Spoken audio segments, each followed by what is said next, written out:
సికింద్రాబాద్ ఉజ్జయిని మహంకాళి బోనాల జాతరను గతంలో కంటే మరింత వైభవంగా భక్తులకు ఎలాంటి ఇబ్బందులు లేకుండా నిర్వహించేందుకు ప్రభుత్వం అధికారులు విస్తృత ఏర్పాట్లు చేస్తున్నారు. దేవాదాయ శాఖ మంత్రి కొండా సురేఖ అధికారులతో సమన్వయ సమావేశం నిర్వహించి పలు కీలక ఆదేశాలు జారీ చేశారు. మరోవైపు జాతర సందర్భంగా పటిష్ట బందోబస్తు పాటు ప్రత్యేక క్యూ లైన్లు, సీసీ కెమెరాల నిఘా, భక్తులకు అన్ని మౌలిక సదుపాయాలు కల్పిస్తామని సికింద్రాబాద్ జోన్ డీసీపీ రక్షితమూర్తి తెలిపారు. వారిని ఆ యొక్క కార్యక్రమాలను ఇంప్లిమెంట్ చేయమని చెప్పి ఆదేశించడం జరిగింది. కాబట్టి గత 2 సంవత్సరాలు కూడా చేసిన సందర్భంలో పోయిన సంవత్సరంలో 1-2 చిన్న ఇబ్బందులు జరిగినటువంటి మాట చెప్పడం జరిగింది.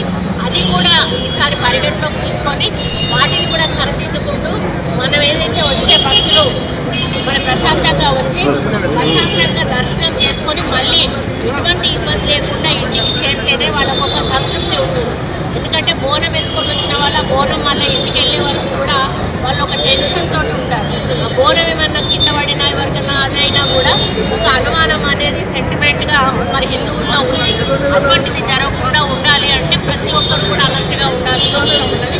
కాబట్టి పోలీస్ డిపార్ట్మెంట్ వాళ్ళకి, ఫైర్ డిపార్ట్మెంట్ వాళ్ళకి, గ్రేటర్ అంటే హైదరాబాద్ మున్సిపల్ కార్పొరేషన్ వీళ్ళకి ఎక్కువగా ఫైర్ సిబ్బంది వీళ్ళకి ఎక్కువగా బాధ్యత ఉంటుంది. కాబట్టి వాళ్ళను స్ట్రిక్ట్గా ఆదేశించి ఎటువంటి ఇబ్బందులు జరగకుండా చూసి భక్తులను సిఎంఆర్ టెక్నికల్ క్యాంపస్లో